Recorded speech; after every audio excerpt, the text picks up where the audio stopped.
All right, we're going to go ahead and get started. Welcome, everyone. Thank you so much for joining our workshop today, A Seat at the Table, How to Engage in Houston Area Flood Mitigation. My name is Jordan Maka. I'm the Executive Director of Bayou City Waterkeeper. Our organization works to protect and restore waterways and wetlands, to achieve equitable policy solutions, and advance systemic change to benefit all that live throughout the Lower Galveston Bay watershed. Today's workshop is co-hosted by the National Wildlife Federation, Sierra Club Lone Star Chapter, and the Galveston Bay Foundation. The workshop today will focus on the upcoming funding opportunities through the CDBG-mitigation funding and how to best engage in the project identification and funding process for these upcoming flood mitigation projects in the greater Houston area. Our goal today is to ensure that you have the tools necessary to engage in this process, whether it's submitting comments on a project that you like or don't like, or working with local officials to develop a project for consideration. This is our opportunity to engage on when and where and how these funds are spent, and to hold our decision makers accountable to projects that are community-centered and accurately reflect the needs of those who live throughout our region. We have a great lineup of speakers today. First, we have Amanda Fuller with the National Wildlife Federation, who will provide an overview of this process and our funding opportunities. Danielle Goshen with the Galveston Bay Foundation, who will present on the ins and outs of the Community Development Block Grant Mitigation Funding. We have Amy Reed and Stephanie Oehler with Environmental Law Institute, and they'll provide an overview of public participation, best practices, and how to meaningfully engage in this opportunity during COVID. And finally, we have Dr. Earthea Nance, a professional engineer, certified floodplain manager, and associate professor at Texas Southern University. And she'll discuss the work that has already been done by communities to identify needed flood mitigation projects through her work with the Greater Houston Flood Mitigation Consortium. I'm excited to get started and hear from this fantastic panel. However, just a quick couple logistical notes for today. We'll have a short Q&A session after each section, and I offer to you while the presenter is speaking to feel free to type your question in the chat box so that we can immediately dive into questions after each presentation. And you also may notice an open poll question about flood insurance. This is both for renters and homeowners, and we'll address this answer with Dr. Nance when we get to her section. All right, let's get started. I'm pleased to introduce Amanda Fuller, Director of the Texas Coast and Water Program for National Wildlife Federation. Thanks, Jordan. I'm thrilled that you all are joining us today to talk about these important topics. Before we take a deep dive into the Community Development Block Grant Mitigation Funds, which you've probably already noticed we're shorthanding as CDBG Mitigation or CDBG-MIT, I want to scale out for a minute to just help set the scene for us when we're talking about funding priorities like flood mitigation and talk about some of the trends we're seeing. So next slide, please, Jonathan. So this is just a quick slide to showcase some of the major funding sources over just the last 5 years alone, taking a past, present, and future look at the tremendous amount of funding coming to the area that can be used for flood mitigation and other related purposes. So this is sort of just FYI information before we dive in.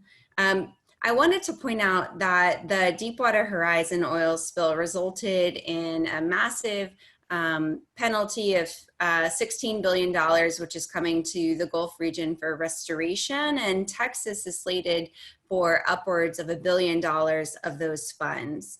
And that while this money is for ecosystem restoration primarily, and that's how it's being used in Texas, I wanted to point this out just because after Hurricane Harvey, Governor Abbott made it clear that community resilience was a major priority in this funding.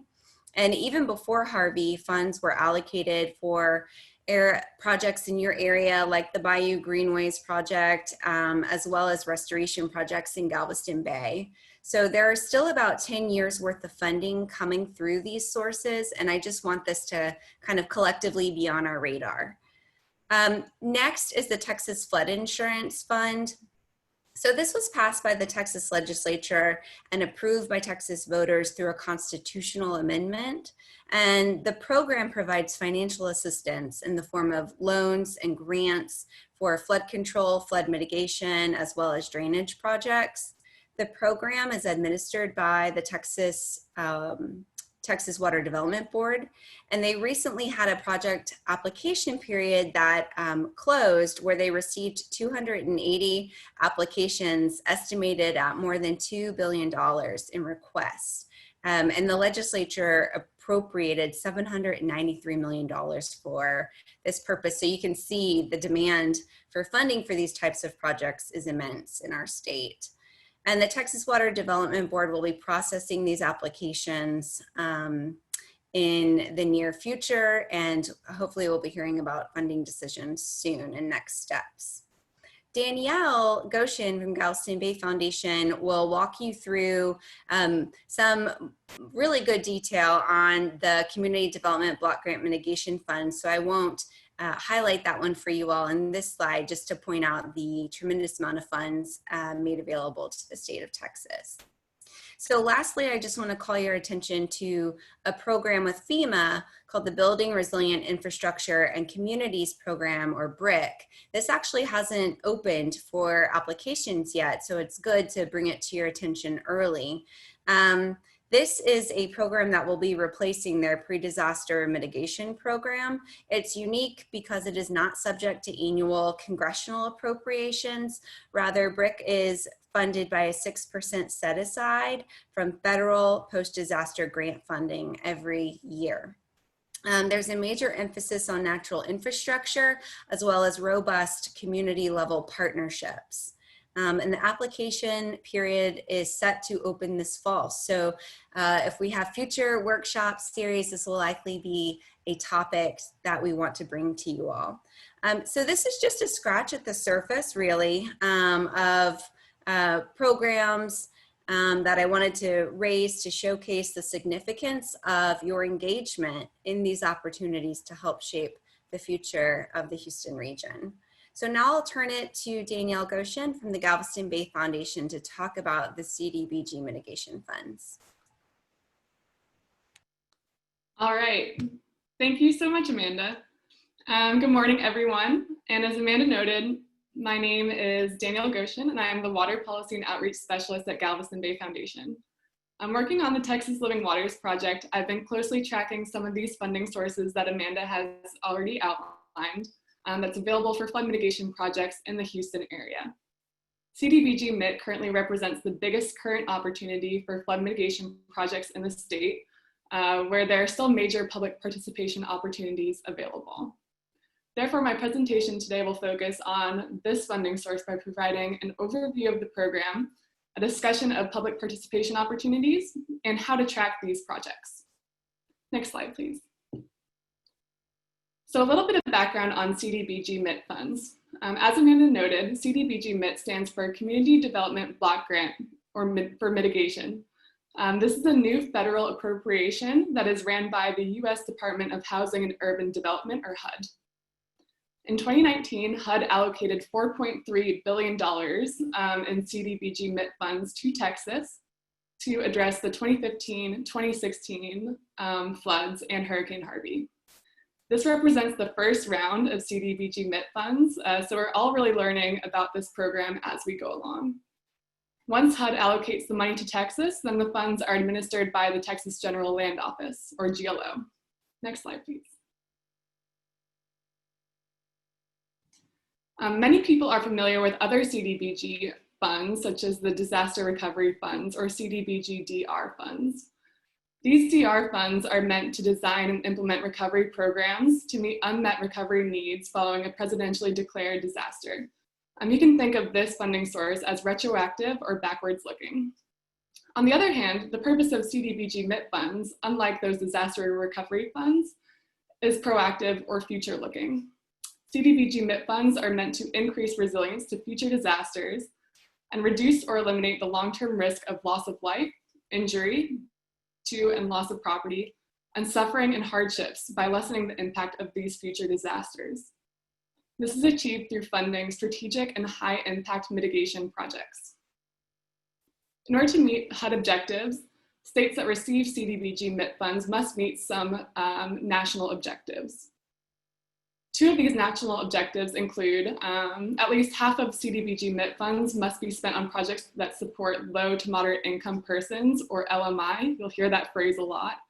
And then second, all funds must benefit most impacted and distressed counties and zip codes. Those are called MIDs, as identified either by HUD or the state of Texas. These most impacted and distressed areas vary for each disaster declaration, such as the 2015 floods, the 2016 floods, and Hurricane Harvey. Next slide, please. When HUD appropriates money to a state, the state is then required to develop something called a state action plan. This state action plan must be approved by HUD before projects can get funded in the state. The state action plan must provide a mitigation needs assessment, a detailed use of funds, which includes eligibility criteria, who can apply for funds, the maximum and minimum amount for projects, etc.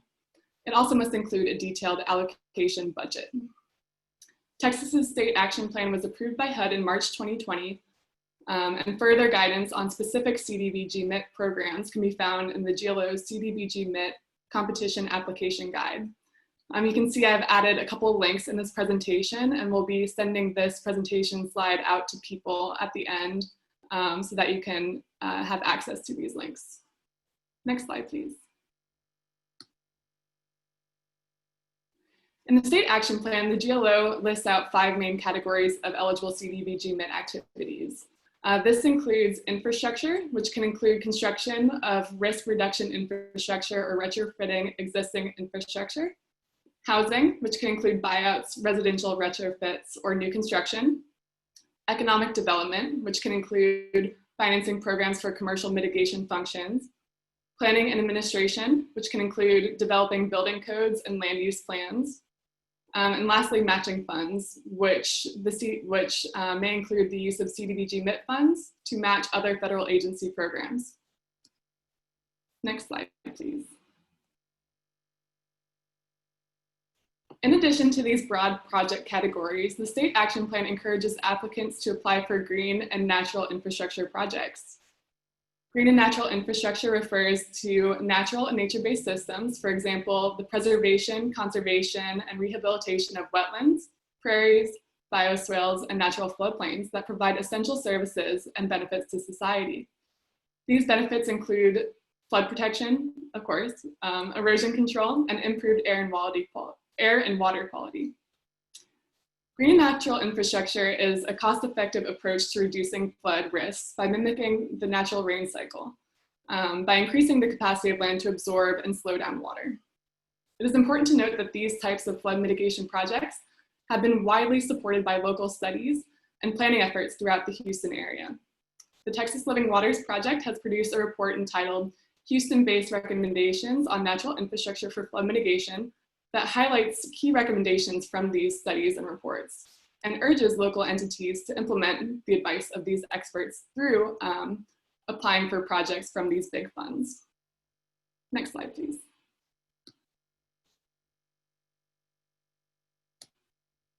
So now diving deeper into CDBG-MIT funds. Under the state action plan, there are 11 different programs, and these programs fall under 3 main categories. The programs focus on local and regional mitigation, housing, and planning. Each program is allocated a different amount of money and has different rules that govern contained in the state action plan. Next slide, please.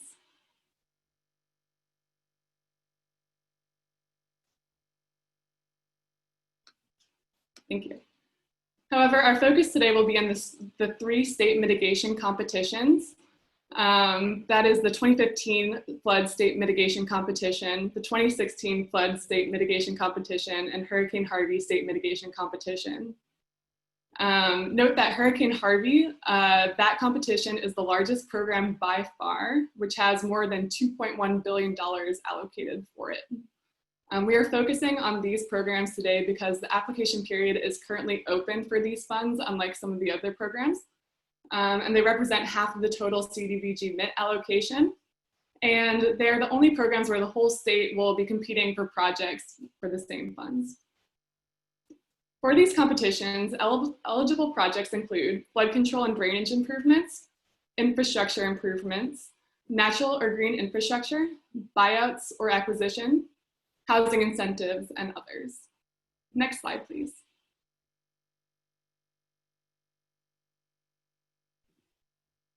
Unfortunately, individuals and nonprofits, many of whom represent the local conservation community at this webinar, are not allowed to apply for CDBG-MIT funds. This means that it's really important for eligible applicants to hear your voices on what projects you want to see and where they should be located. For each program, the GLO specifies eligible entities that can apply for funds. For the 2015 floods and 2016 flood state mitigation competition, cities, counties, Indian tribes, and councils of governments are allowed to apply for projects. Note that the city of Houston and San Marcos are not allowed to apply for the 2015 flood state mitigation competition because they were directly allocated funds by HUD. For the Hurricane Harvey state mitigation competition, however, there are a lot more eligible applicants that can apply for projects. Eligible applicants for the Hurricane Harvey state mitigation competition include cities, counties, Indian tribes, councils of government, state agencies, service districts like AgriLife Extension Service District or Emergency Service Districts, port authorities like the Port of Houston Authority, and river authorities like Trinity River Authority. Next slide, please.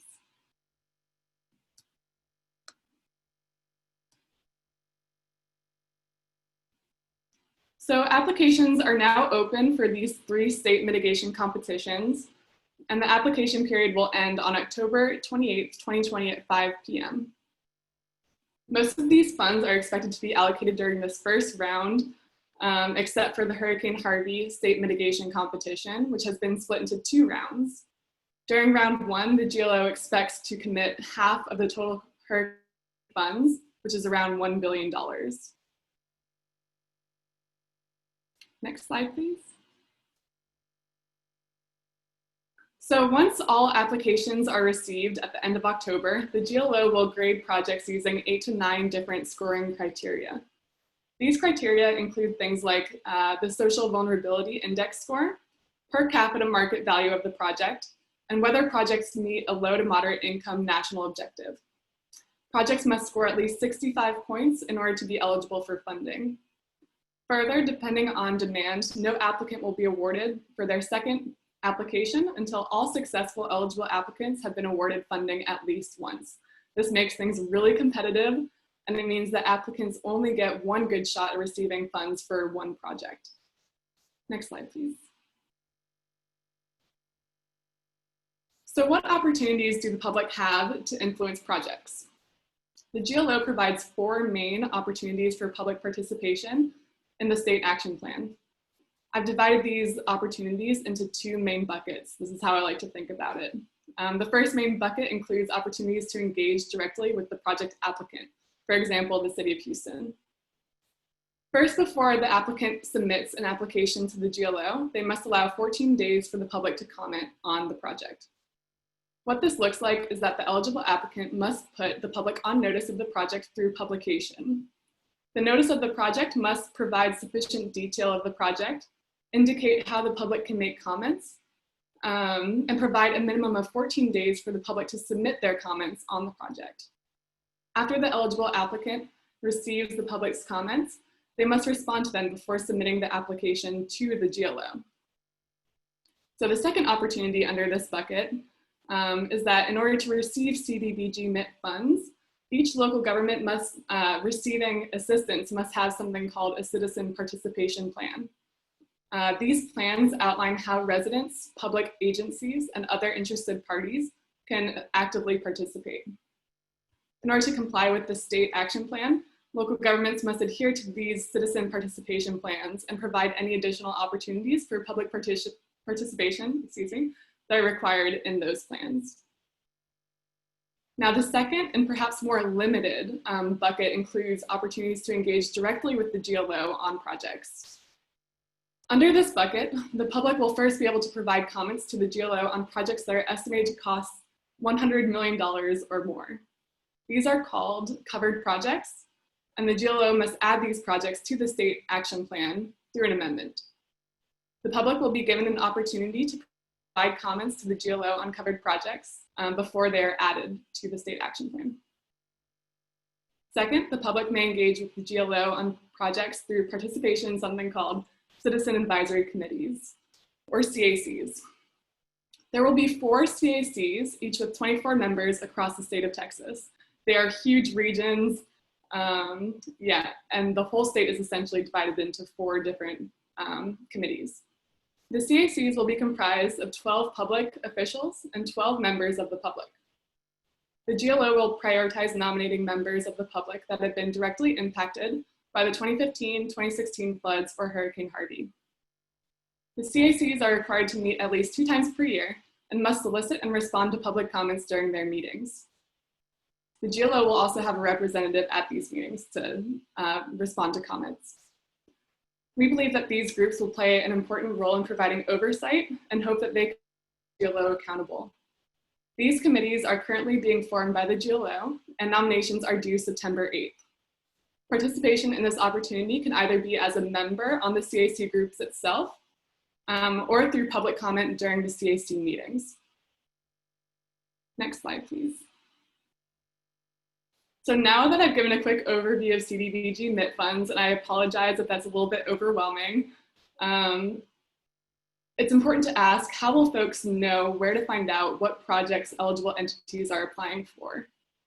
As noted above, the main opportunities currently available for public comment on projects is the 14-day notice and comment period that's required before projects are submitted to the GLO. Notice of projects is usually given in a local newspaper, online, and in a physical location, such as a public notice board. Currently, the most convenient location to find these notices, at least for me, is the online portal, or is online portals, sorry. The Texas Press Association's public notice portal scans public notices from local newspapers and has a searchable database to find public notices. I check this website at least twice a week using the search tool, where I just type in CDBG-MIT, and all public notices that discuss CDBG-MIT are pulled up. You can also go directly to the eligible applicant's website to find notices. However, you need to know which entity will be applying for projects, usually like a a local agency like Houston Public Works or Harris County Flood Control District. This option, going directly to the source, is a little bit hard to do, especially for the Hurricane Harvey State Mitigation Competition, where many entities can apply for funds like river authorities and service districts. If it's helpful, as I am tracking these projects, I can use the registration list as a listserv to send out notices of projects in areas where people are looking for projects. Next slide. And so with that, I will put up my contact information and end my presentation. I want to thank you all for your time. And for those of you on the phones that can't see my slides, if you have any additional questions after this webinar, please feel free to email me at dgoshen, that's DGOSHEN, at galvbay.org, or you can call me at 678-713-0781. Thank you so much. Thanks so much, Danielle. We have a few minutes for questions for Danielle. If you have any, you can submit them through the Q&A button on your menu bar, or if anyone is dialed in on a phone, you just need to press *9 and we'll be able to see that your hand is raised and unmute you. So just dial *9 if you're on a phone and would like to ask a question right now. So Danielle, we have a couple questions already. Cyrus is asking, do we know how we can see the amendment by GLO on a covered project? Is it through their website? Yes, we will be able to see it on their website. They will also have to publish it online in other, I think on the state Federal Register, they'll have to publish it as well. because we're not at that moment yet, I haven't seen any of those covered projects posted, but I can drill down onto that as well. But they will be published online. Okay. We have another question. Are there any restrictions on who cities can hire in terms of contractors to do the projects under CDG funds? I do not know the answer to that one. I will have to dig deeper into the state action plan and maybe even HUD's rules regarding CDBG-MIT funds. I have seen a lot of public notices for requests for qualifications seeking engineers and administrative services to help in these projects, but I do know of the specific restrictions on those entities. And then another question, is it still possible to nominate people to the CACs? Absolutely. The GLO has extended their deadline for nominations. The deadline is at it is September 8th. So we have about 1 month to get those nominations in. It is a very short form. I think there's 4 questions that nominees are asked to fill out, or you can submit on behalf of somebody else. And yeah, I really encourage, if you have direct experience with these floods, to participate in the citizen advisory committees. As I said, it's going to be a really important venue for public participation. And then one last question, can Harris County MUD districts apply for CDBG funds for drainage infrastructure improvement in areas where homes have flooded more than once? I do not know specifically. I believe that under the Hurricane Harvey state mitigation competition, MUDs might fall under service districts. That's what I would believe. I may be wrong there, but that specific question I'd have to go back and make sure. Okay. I have seen MUDs apply or seek qualifications through public notice portals. So they seem to be eligible. They seem to think that they're eligible for funds. So I'm sure that they are. Okay. We have a few more questions, but in the interest of time, I think we're going to move on. We'll try to answer those questions in the chat box. So I'm going to turn it over to Jordan to introduce our next speakers. Wonderful. Thanks so much, Jonathan. Next, we have Amy Reed and Stephanie Oehler from Environmental Law Institute to present on best practices around public participation. Thank y'all.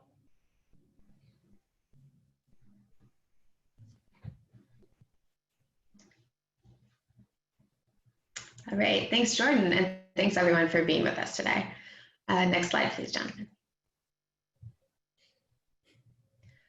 All right, many of you joining today may not be familiar with the Environmental Law Institute, which we shorten to ELI, and the work we do. So I wanted to start by introducing our organization for a moment. We are a nonprofit, nonpartisan organization that's based out of Washington, D.C., though we do have folks that work remotely from all around the country. The word law is in our name, and it's true that many of us are lawyers, including myself and Stephanie, but we don't do many of the things that typical lawyers do. So we don't represent clients, we don't go to court, and we don't lobby. Instead, we're focused on research and education. And in particular, Stephanie and I spend a lot of our time on our Gulf of Mexico program, which has been working in the region for over 10 years. During that time, our Gulf work has mostly been focused on promoting public participation in the restoration processes that were put in place after the Deepwater Horizon oil spill, which Amanda nicely summarized for us at the beginning. And our role today is to talk somewhat generally about the process of engaging in agency decision-making, with the hope that some of the lessons that we've learned about public engagement along the way might be useful to you in this new context. Next slide, please. This slide is just a quick preview of what we'll be covering today. For anyone who might be on the phone and can't see the slide, we'll start by touching on some general aspects of public engagement and different ways to engage with the decision makers, but we will quickly dive into public commenting in particular, and we'll be sharing some tips on how to comment effectively. And then then because right now many of the engagement opportunities that would typically be happening in person are being held virtually instead, we'll also touch on some of the special considerations that arise when the public participation is made virtual. And at the end, we'll share some resources and materials that we think might be helpful for your commenters and for organizers. Next slide, please. All right, so before we get into the nuts and bolts of public commenting and how that fits into the process, I just wanted to take a moment to reflect on what we as the stakeholders like and expect to see when we engage in a public process of agency decision making.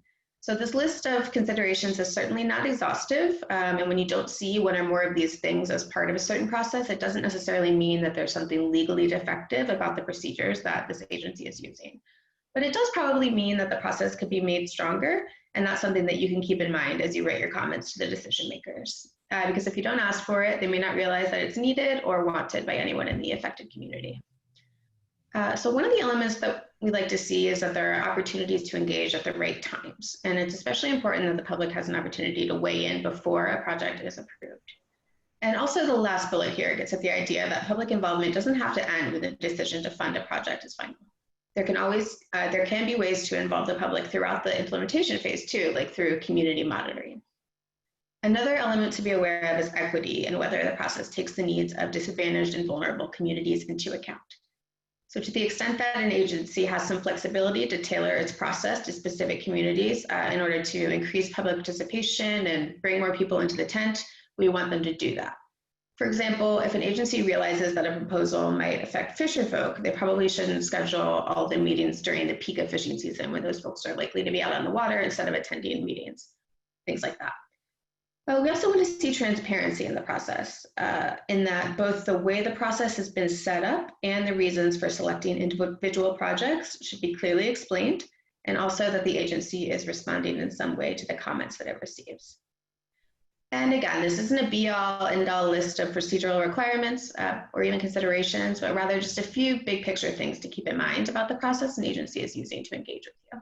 Next slide, please.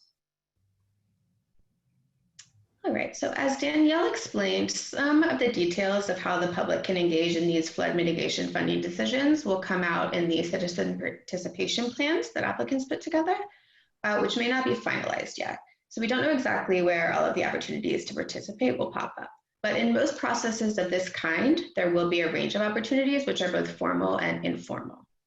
Formal opportunities are the ones that become part of the official record. So for example, submitting a written comment or speaking on the record at a public meeting. But there will probably be some other informal opportunities to engage with the agency and make your voice heard on these issues.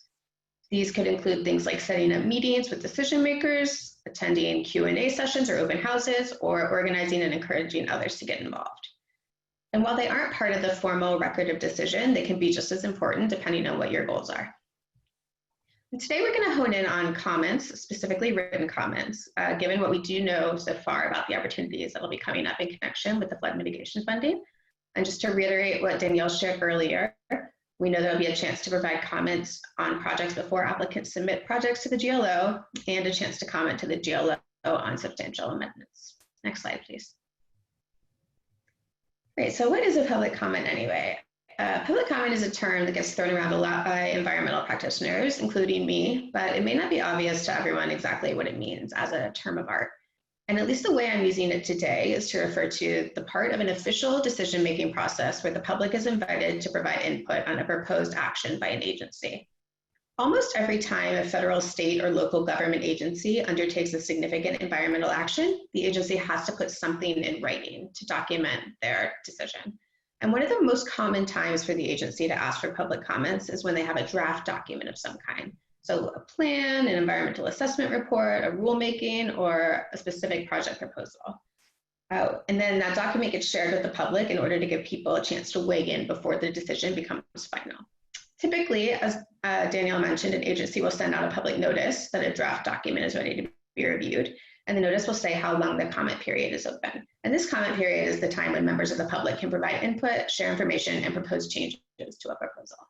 Next slide, please. All right, so why submit a comment?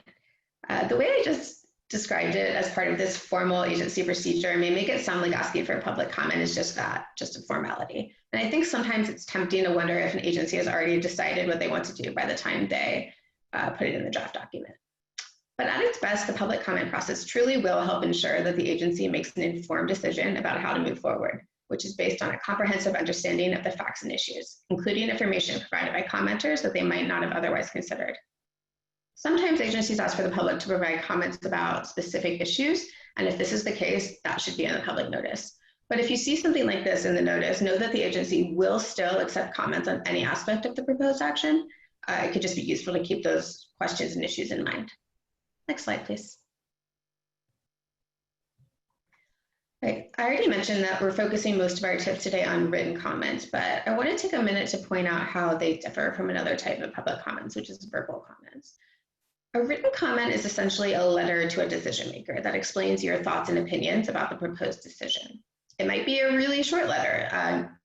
Maybe some of you in the past, you sent in a postcard that you or an organization that you support wrote to an agency, and maybe all it really said was whether you support or oppose the action. That's a public comment. But it can also be a longer letter that goes beyond that sort of I vote yes or I vote no format and gets into the specifics of what you like and don't like and why you feel that way, and even provides or points to additional information. And it's not that agencies don't consider the postcard, because they do, and there's certainly a place for those campaigns. But if you do have the time to write an individual comment, it might be worth it. And I've even seen where agencies come out and say that they encourage individual comments over those form letters because that's where they have a chance to really learn something new.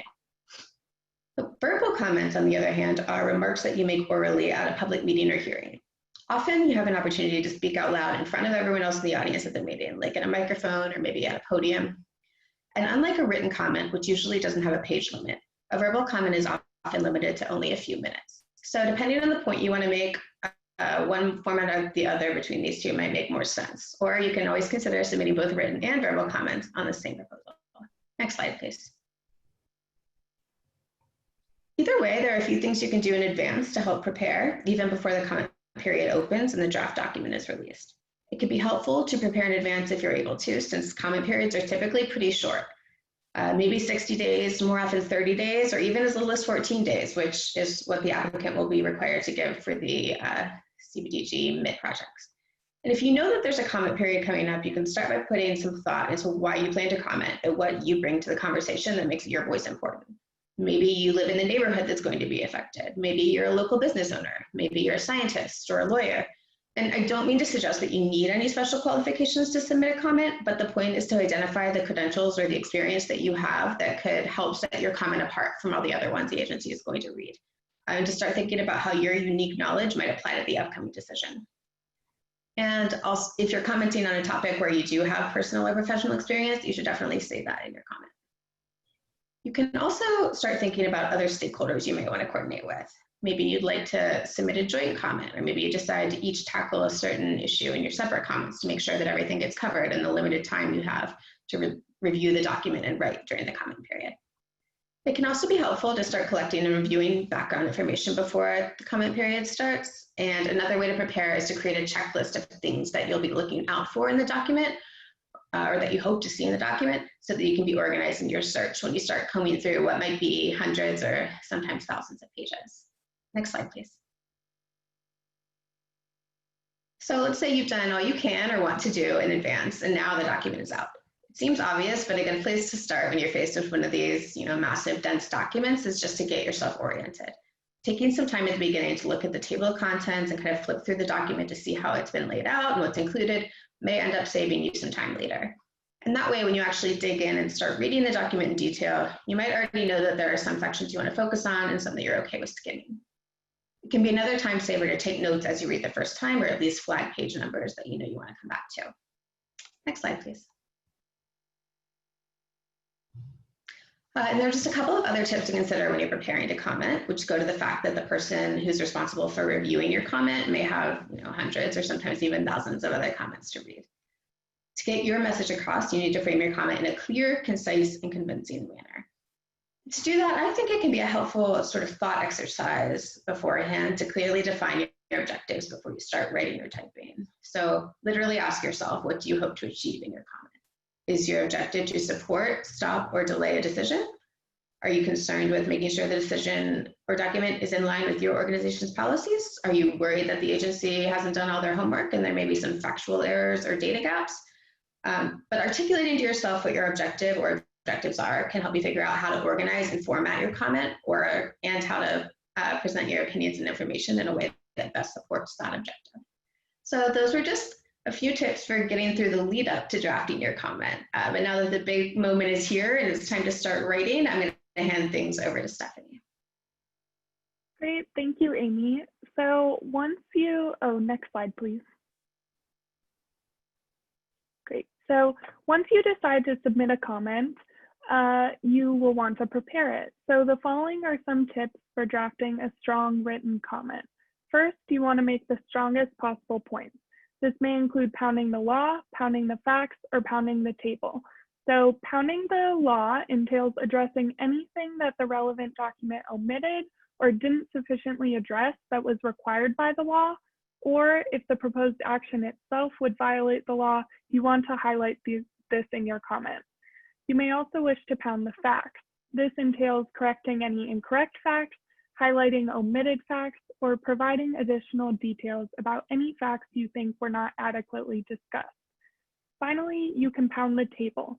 When there aren't any legal or factual errors, you may want to highlight flaws in the process or critique the people involved. However, take caution when critiquing individuals. Next slide, please. So the next tip is to be specific. You will want to be specific about the aspects of the proposed action that concern you and explain why they concern you. You can use specific examples to help contextualize your concerns, and throughout your comment, use specific language where possible. This may even allow for the reviewer to adopt your wording rather than interpreting your comment and drafting new language.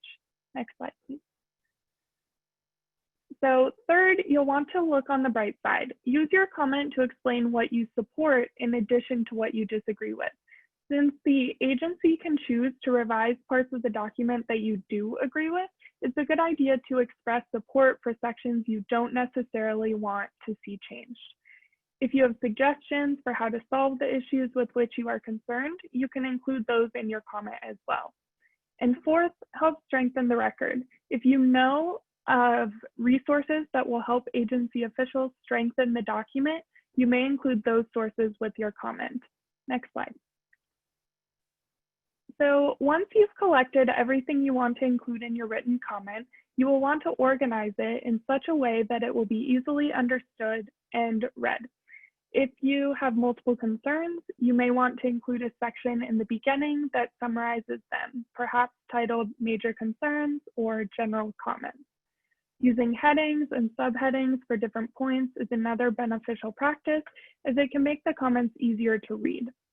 Highlighting, using spacing, font colors, capitalization, bold, italics, underline, these things can all distinguish different points from one another. And when raising specific concerns, comments should be ordered page by page so they are easy to navigate. It's also beneficial to break long sections of text up into paragraphs and to follow good writing practices, including using topic sentences, keeping sentences short with a maximum of 50 words, and using the active voice. Further, comments should be phrased as statements rather than questions, and comments should always use respectful language. We've included some examples for organizing comments on the right side of this slide, and while we will not discuss them now in the interest of time, we encourage you to review them at your leisure. Next slide, please.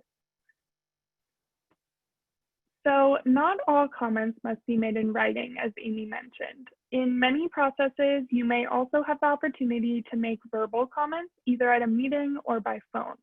Since these comments can vary somewhat from written comments, we will now discuss tips for effective verbal commenting. First, you want to define your objectives. As Amy discussed several slides ago, there are often time limits on verbal comments. So defining your objectives may help you use your time more effectively. Second, narrow your comment to 1 to 3 main points. You want these points to be clear and concise, as you may not have time to go into all of the details. Third, practice your verbal comment in advance. It may be helpful to prepare note cards and practice your comment before the meeting to make sure it's not too long.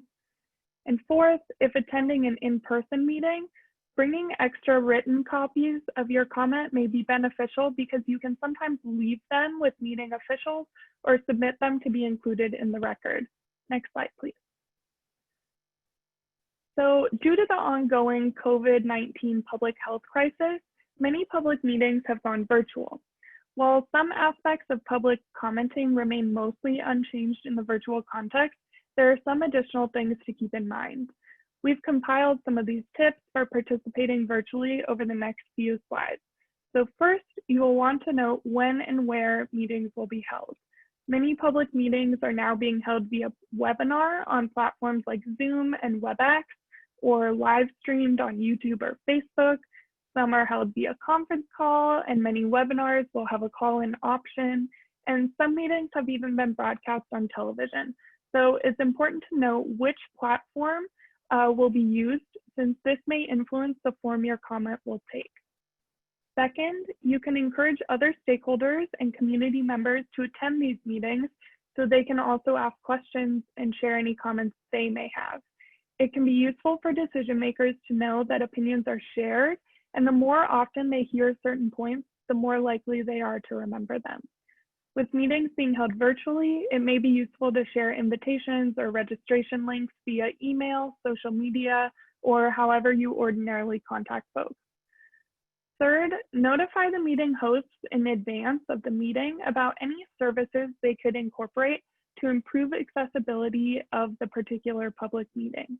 Agencies may provide translation services, for example, or may make paper copies of relevant materials available to folks who prefer that or are unable to access them online. Try to submit these requests in advance when possible, so agencies have time to make arrangements prior to the meeting if they have not already done so. Next slide, please. So fourth, make sure to register before the meeting. Virtual meetings may require a special call code or login link that organizers will send out via email. So if it's not already available on the website, it can be helpful to officially register. Further, organizers may send follow-up emails after the meeting to registered participants. So it may be useful to register for the meeting even if you're not able to attend or if you plan on watching a recording, but want to receive any additional correspondence that occurs afterwards. And fifth, check for meeting materials or presentations that may already be available online. Agencies might make materials available for your review in advance of the meeting, and it can be helpful to review these resources in order to develop questions or comments to raise during the meeting. These can typically be found on project or agency websites. Sixth, note how comments will be accepted and prepare accordingly. We've talked about how to prepare comments both in the written and verbal contexts, and those tips apply for developing comments for virtual meetings as well. Agencies will often note in the meeting information whether verbal and/or written comments will be accepted, which can help guide your preparation. If these details are not provided in advance, you may reach out to the organizers and request them. It may also be helpful to note whether comments made during the meeting will be included in the official record. If not, you may want to submit your comments formally as well, and instructions for doing that should be available on the specific agency website. Next slide, please. So 3 more tips for virtual public participation. Seventh, you may wish to connect with meeting presenters and attendees in order to follow up about certain points or discuss issues with other people. This can be more challenging in the virtual setting. Speakers are generally introduced so you can write down their names and follow up after the meeting. However, depending on the platform, it may be difficult or even impossible to see other attendees. Eighth, take note of whether the meeting is being recorded. Many agencies are recording meetings and making them available online so folks can continue viewing them for the duration of comment periods. This can allow folks who attend meetings live to watch them again, or for folks who can't attend to watch them when it's more convenient to do so. And finally, consider providing feedback to agencies following virtual meetings. Because this is the first time that some agencies are regularly holding virtual meetings, they may still be figuring out the best way to do so. So They may be open to suggestions from participants about how to improve their meeting. Next slide, please. So after you've submitted a written comment or presented a verbal comment, it can be beneficial to follow up in order to increase the likelihood that your comment is addressed. Follow options might include speaking at public meetings and hearings, rallying support for your position amongst community members and stakeholders, meeting with decision makers, and/or going to the press to help raise awareness for your issue. Next slide, please. So that concludes our presentation on tips for effective commenting. If you're interested in learning more, we encourage you to check out these resources, which will be linked in the presentation you receive after the webinar. Next slide. So thank you for joining us today. We're happy to answer any questions now, and we've included contact information on the slide if anyone wants to get in touch after. Thank you. Thank you, Stephanie and Amy. We have a few moments for questions. Again, you can submit questions in the Q&A button on your menu bar. And if you're listening in on a phone, you just need to press *9 to raise your hand. So we'll just wait a few moments to see if any questions come in.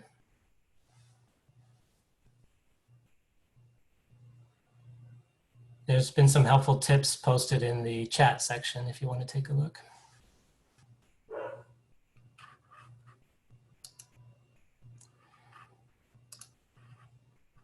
Okay, I'm going to pass it on to Jordan to introduce our next speaker. Thanks, Jonathan. So next, we are going to be concluding our workshop with a discussion with Dr. Earthea Nance, Associate Professor at Texas Southern University. She's a professional engineer and a certified floodplain manager. Looking forward to her discussion. Thanks so much, Earthea, for joining us. Thank you so much, Jordan. Jordan asked me to deliver this presentation today because I had been a member of the Greater Houston Flood Mitigation Consortium. I don't know how many of you heard of that, but this was a group of experts that was put together right after Hurricane Harvey.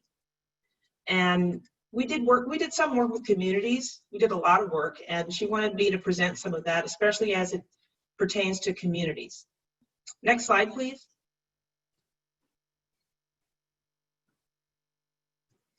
So the consortium was established by a number of Houston foundations. The Houston Endowment, the Kinder Foundation, and the Mitchell Foundation were the three large ones. And then we also had other smaller donations from the Walton family, Cullen, Hart Charitable Foundation, and the Brown Foundation. So the idea was that the scale of the disaster and the fact that it had come after 2 previous years, there was a feeling that we needed to marshal the expertise that was available in the region and to formally establish kind of what is the problem and what can we do about it, and to do that with communities involved. So this is a list of all of the universities and partners that were involved, and we operated for about 2 years, from 2017 to 2019. Next slide. It wasn't clear what our work plan was when we started. By the end of it all, we had developed all of these documents. There's a website, and I'll show you the website at the very end, my last slide, where you can get all of these documents. But we held about 12 workshops with residents who went on tours with us and showed us their neighborhoods in the bus with all the folks, the experts and everything. We had neighbors and residents showing us what the problems were. We flew people in who were experts from other states, including the Netherlands, and we held a lot of workshops. We held meetings, like small groups of us would meet with the mayor's office or the county judge's office or other key people, and in some cases debate and argue about what approach should be taken. And then we developed just this series of documents that I think is quite impressive about how do you define this problem? What is the risk of flooding? And then what can we do about it? And so all of these documents are available. And what I'm going to focus on for the rest of the talk is how we interacted with the community in developing all of this. Next slide, please. So we took a watershed approach, and this was a debate. What should we do? Neighborhoods, zip codes, census tracts. We decided to do watersheds. So this is a breakdown of the watersheds in Harris County. Some of these watersheds go outside the boundaries of the county, and in those cases we included the watershed, even if it went all the way outside the boundary. We just were more interested in the watershed. And so it covers, some of these watersheds are huge. Hopefully you can figure out where we are on this map. We're kind of in the lower right down. That would be kind of the center of Houston. But those were the watersheds we looked at. In fact, one of the very first things we did was to look at all of the investments in every watershed and to figure out, where had we been putting our dollars? Who's protected and who isn't?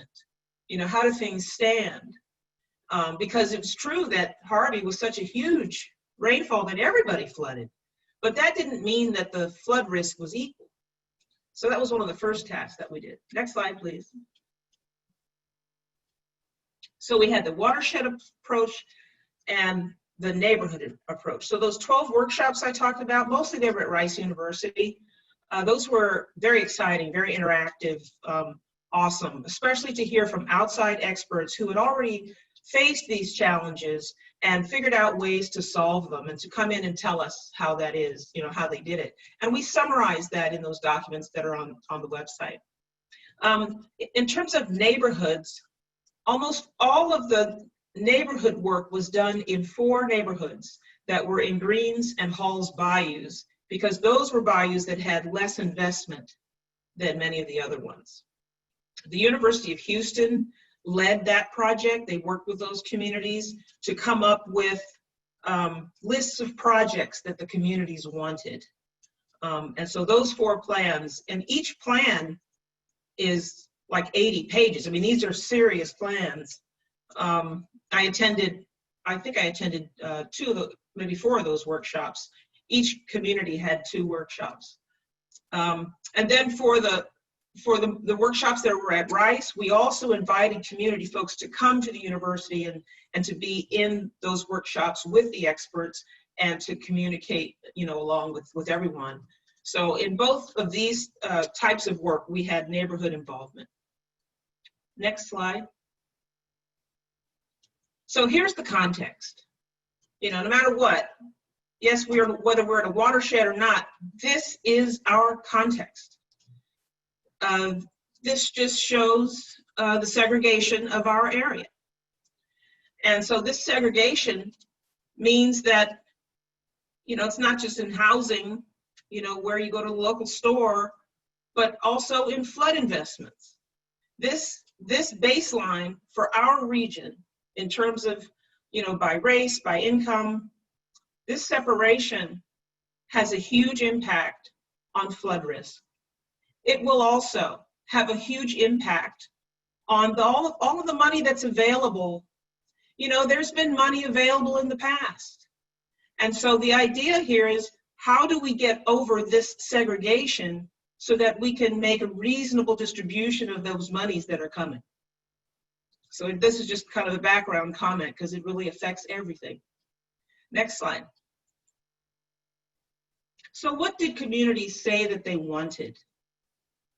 They wanted infrastructure. They wanted equal access to those funds so they could be mitigated.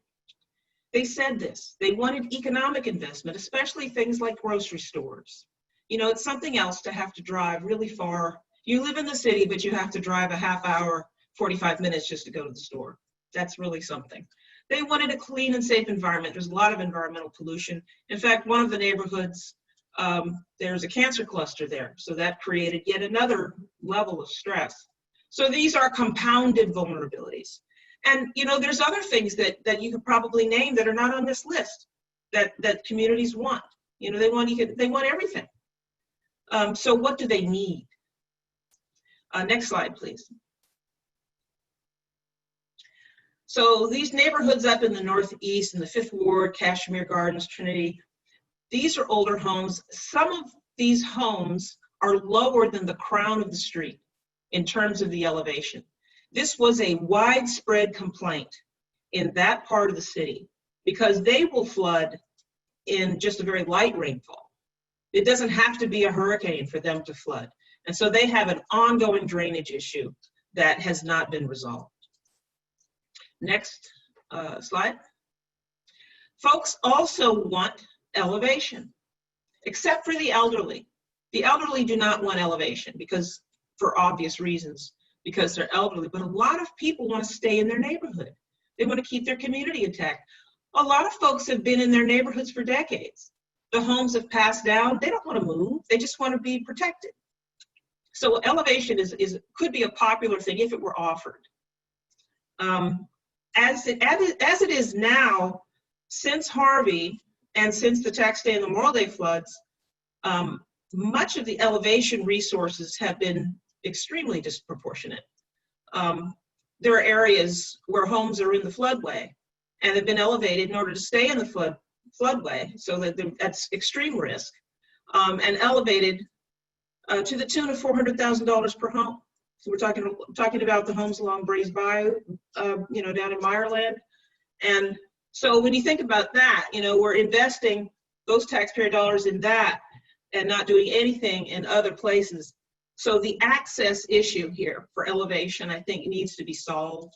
This is something that people said they wanted, but because of the disproportionate distribution, they haven't had access to it. So I think this is another thing that they've said they want that I think we can, figure out a way. There's so much money coming down. There should be a way to figure that out. Next slide. Okay, people want drainage. They know the difference between the bayou and the drainage system. In fact, when you go into their neighborhoods, they teach you what's happening. They know what's going on. Kashmir Gardens hasn't had drainage for 30 years. 30 years. This was, Public Works. We went out there together and 30 years. We even called the maintenance people to find out when was the last time somebody went out to their neighborhood to do any maintenance. So that's a striking thing. And this is the kind of an experience where you're in a black or a brown neighborhood. This is what folks will tell you. And what they want is for all the neighborhoods to have good drainage. They're not asking for their neighborhood to only have drainage. They want everyone to have it. Next slide. The bayous, these improvements have been disproportionate. And so there's the idea that, as you improve a bayou, you also improve the possibilities for economic development. And so there has been a definite, differences in that. So we have, Greens and Halls bayous versus Brays and Buffalo. So those are two for examples. Again, the same pattern is that neighborhoods of color and poverty are the ones that were neglected. Those are the bayous that were neglected in those areas. And the communities are really ready to see some accountability for that because it's hard to explain. When you just look at the data, you look at the maps and you talk to people, you do the tours and you see it, it becomes an embarrassment for the city. Next slide.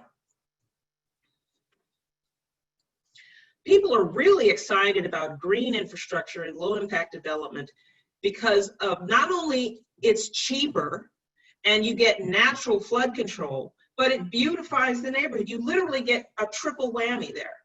And so everybody's excited about the possibility of green infrastructure. Next slide, please. Participation. This is one of those resiliency workshops that the University of Houston held. I was at that one. And many of the folks in that you see Kyle in the back from Rice, he's on the board there. Many of the folks in this picture, as well as many of the other pictures, they attended every workshop, every participation event, and then they had their own community meetings where they were translating that information back to their residents. And these folks were exhausted. And I was trying to go to a lot of these meetings myself. So I would see them and we'd laugh. We'd say, oh, there you are again. And they, talk about what they're working on and that they were exhausted. So there's a limit to how much participation a person can handle, especially when you look at the compounded vulnerabilities that they're facing. This is not their only issue. And so what they really want is authentic engagement that leads to an outcome. And it's not just a perpetual wheel of participation and, without their time having any value. Okay, next slide. I think I'm almost finished. Next steps. So for 3 years, that's since Harvey, communities have engaged in intense participation around flood recovery, mitigation, and resilience. The plans are in place and the funding has arrived or is arriving. What could go wrong? So I state that question to get us thinking about, okay, are we going to do things like we've always done, or is it going to be so that it'll go wrong, or are we going to find a way to make things better for everyone? Next slide, please. Let's talk about it. So I hope that this raises a little discussion today, some good questions, and I'm available for future communication. I'm going to leave my my email address on the next slide, please. And I'm also leaving the Houston's Consortium website where you can get all of the documents that I listed there. Thank you very much. Thanks so much, Dr. Nance. We have some time for questions if anyone has. Again, if you're calling in on a phone, just press *9 and we can unmute you. Before we get into the questions, Dr. Nance, I just wanted to let you know the poll results. We asked people if they currently have flood insurance, and we had 47 people answer, and the results are exactly 50-50. Really? Yeah. Okay. That's higher than I expected. That's not bad. So the reason I had that question as a poll was because flood insurance is one of the only things that's in your control. You get the insurance, you'll get paid. It might not be enough, but you'll get something. As long as you buy that insurance 30 days ahead of the storm. So if you bought it today and the storm came tomorrow, it'd be, it's not enough time. There has to be a 30-day lag, but you're in control of that. The money that's coming down from FEMA and the HUD, that money has not ever been well distributed. And so depending on what neighborhood you live in, you may not ever get any of that money. So I just wanted to emphasize, this is the time to buy flood insurance, and it's the one thing you can do that is in your control. So we do have a question coming in about the consortium. Did the consortium look at the long-term viability of the reservoirs on the west side? Yes, we did. There's an entire report about them, Addix and Barker, that's on that website. Okay. Absolutely, yes. In fact, there's even, we did some modeling, right? The RICE team did some modeling on that. So yes, absolutely. And Jordan, we have a question coming in for you. Can you talk about green infrastructure and gentrification? Sure, and I think Dr. Nance too can help answer this question as well as Amanda Fuller. She did a presentation at HGAC and touched on this issue as well, but I'll just read the full question, and Colleen said she meant this question was for Dr. Nance anyway. But the full question is, can we talk about green infrastructure and gentrification, that oftentimes low income and communities of color receive these green infrastructure upgrades, parks and other green spaces, and this can lead to a rise in prices for the community and become more desirable for developers to come in and start turning the neighborhood into something that it wasn't before. And what are the steps that can be taken to prevent this from happening? Dr. Nance, since this was originally intended for you, I'll let you take this. Well, let me take a start, but you guys can follow. So, there's kind of a little joke running through many of the neighborhoods of color that as soon as you see a bike path installed in your neighborhood, that means it's gentrifying. It's almost like the first step toward that. Green infrastructure would be potentially yet another type of a step where people start to wonder, oh, is that the sign that it's going to change. Instead of it being an investment in our neighborhood as it is it actually a transition to someone else? I don't believe there are any laws, rules, regulations. There's really nothing to stop gentrification in this town. And so this would be this would be an area that's a little bit outside of my knowledge base, and I'm hoping that maybe the others can follow up. But to me, without any regulations, nothing to stop it, what can you do? You can't do anything.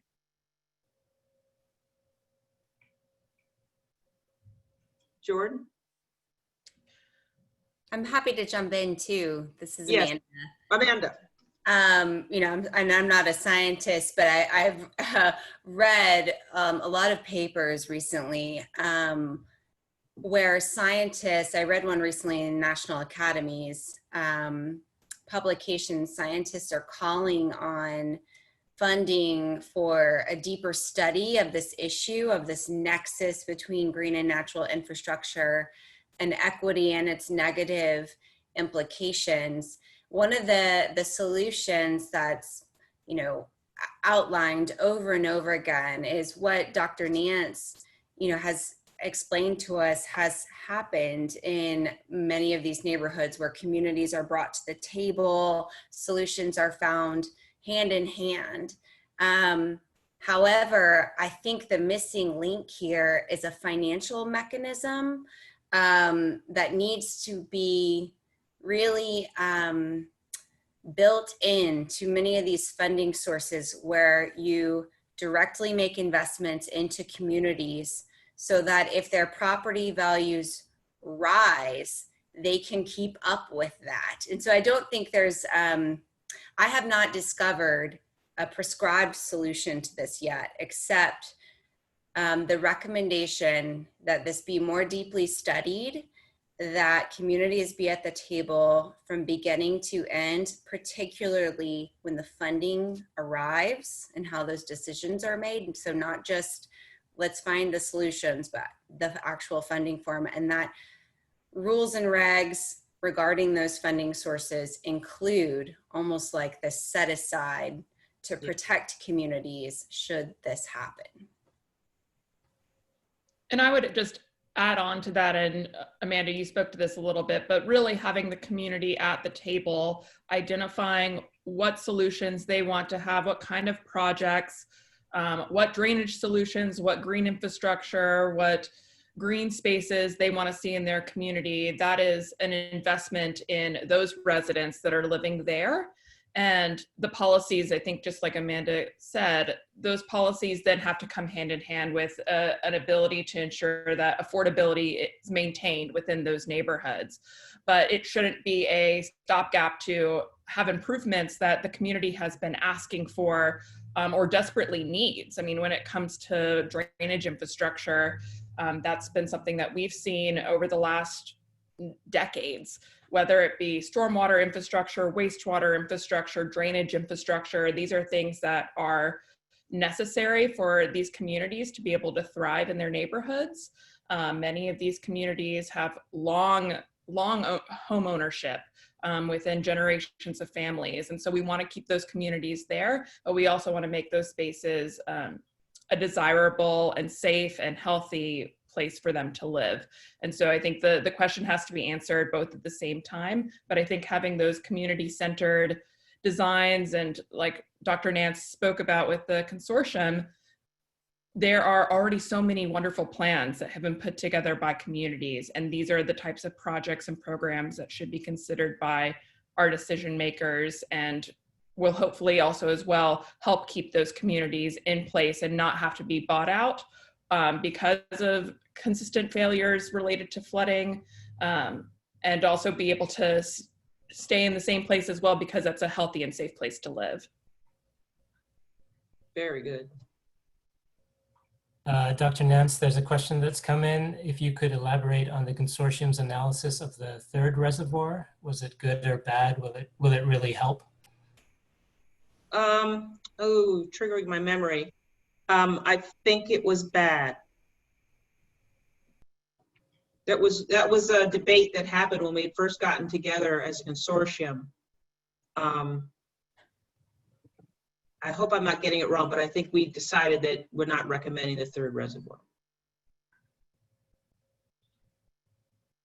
I'm going to have to look in one of those documents that's on the website to trigger my memory for that, but that's my memory right now, is that we decided not to do it, or not to recommend it. Are there any other questions? It looks like we have a couple of other questions, Jonathan, in the Q&A. So we touched on the third reservoir. Aaron Baldaris said, I think there's something to be said about making these types of improvements ubiquitous, not to make them synonymous with gentrification. Additionally, I think that the designers hired to do this work put efforts into studying neighborhood vernacular architecture and coordinating with the community during design to ensure that it's done in a way that reflects the community at present. There are many other moving parts, but this is just a thought. And thank you, Earthea, for addressing the issue. We had a couple of questions on the long-term viability of reservoirs, particularly the inclusion of a third reservoir that wasn't recommended by the consortium. Yeah, it wasn't recommended because it would, I think the green approach was more desirable, the green infrastructure instead, without triggering new development. That was a huge debate. That was like, everybody's knives were out at each other. That was a big one. It might not even be over, but I mean, I remember that, yeah. Any more questions? Looks like that's it for now. I'd encourage everyone to take a look at the chat transcript. There's a couple interesting comments and suggestions there. I'm going to hand it over to Jordan right now to wrap things up.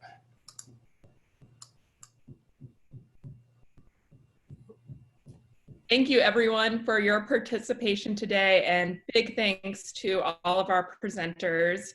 Well, I think we got to most questions that were typed in. If we did it either on air or in the chat, for those that we answered in the chat, we'll follow up from today and answer each question and send them to the whole group so that everyone can see what those answers were. In planning this workshop, our hope was to host future webinars within this topic, be it deep dives into opportunities around nature-based solutions to specific workshops to discuss proposed projects within these funding sources.